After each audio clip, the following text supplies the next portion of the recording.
realized something this morning about orphans. Right? And I realized, just from my perspective of being an orphan, that why it's biblical. Okay? Because that feeling that the orphan feels, right? It's like when you don't have parents, you search for them no matter what.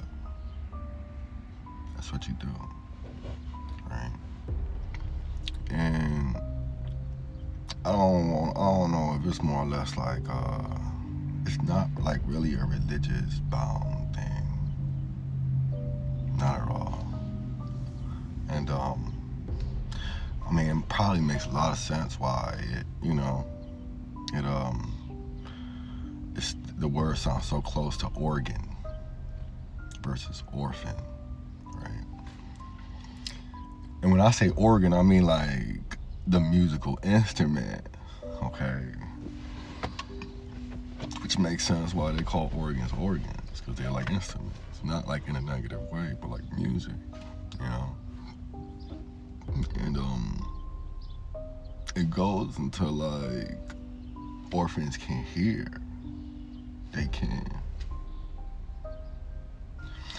hear the ancestors because they have this internal thing where they want something that they see that's outside so bad that they get it inside, right? And how the voice showed it to me, it was like more or less like, that's why this weight, this cross that we feeling, is the ancestors giving this to us. It's a built-in self-defense mechanism, okay? And he showed me the roles, you know. He was just like, everybody that dies, it rings inside of us. It's doing something to us inside, whether we like it or not. And it goes back to the rose. They got thorns because so many roses died that they spoke from the ancestral realm to get the rose to develop thorns because of man's incessant need to pick things. And that's what they say, man. It's man. And it's showing me like how like some of us are having these crosses, mainly orphans. It's just like, I don't know if there's like a bone in the ear or something to where it's just like, it's called orphan, but there's a part of me that I haven't looked it up yet. There's a part of me that feels like, you know, it's like, you know how we got swimmers, like I can't remember what island, but they can stay underwater for 15 minutes. You understand? It's because on a genetic scale, their ancestors helped them develop the physiology to be able to live in the danger that they're living in. The blood. You understand?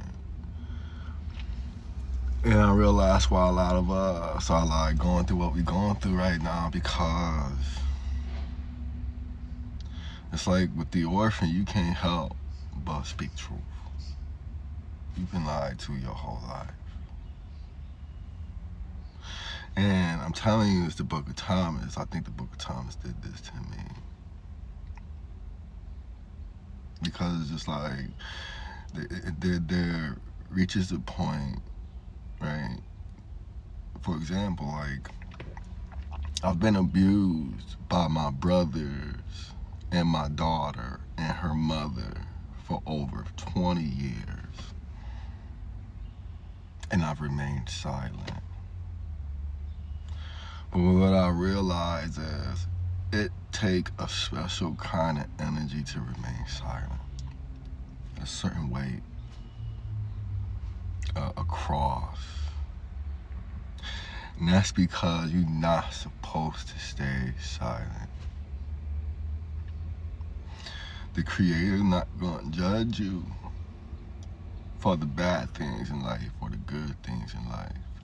He set life up purposely to see whether or not you use your voice for somebody else other than yourself. That's how it is. We were given voices. We're the only one with languages. Our languages can create bridges and destroy them. And when I say create bridges, if I learn Russian, Arabic,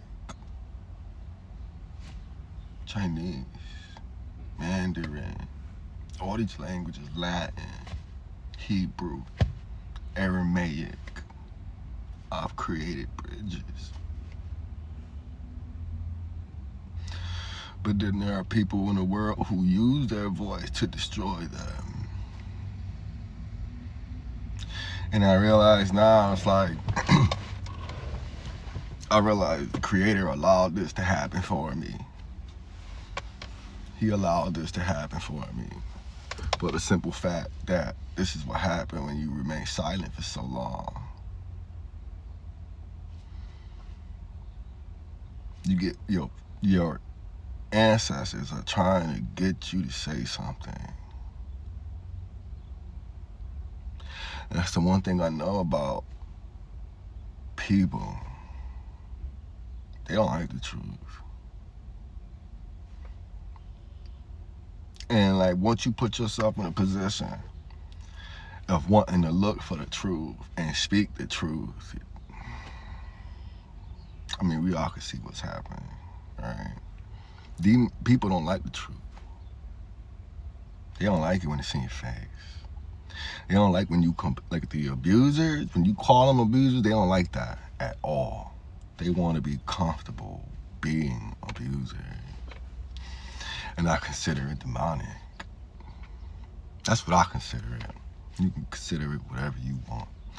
Because at the end of the day, these abusers don't have control. They pick the people they abuse. You understand? And I've been abused a very long time. And I realize now, like, it's not even. It goes back to what the voice telling me months ago about locks and keys. The Creator put locks on us. And He gave us a key that doesn't work for our lock, but it works for everybody else's. That's why your life is crap, right? And always been crap. But yet you could say 3 words to people and point them to $1 million. That's why. Your key, the only key. You understand? I lock everybody else's key. Other locks. It's like we put ourselves in the position of believing like somebody should come unlock us. But sometimes we don't know if that's our path or not. Some of us, can have our locks unlocked today. Some of us maybe years from now. Others might have to die with the lock. And once we see the people like, oh, he got to die with the lock, let's go over there. Let's go see how we can get his lock unlocked. Everybody, let's go. Fuck that. You understand what I'm saying? No. Just take care of this person right here. His lock, her lock, their lock has been locked for a while. And this is where our focus should be. That's just me, but thank you for watching.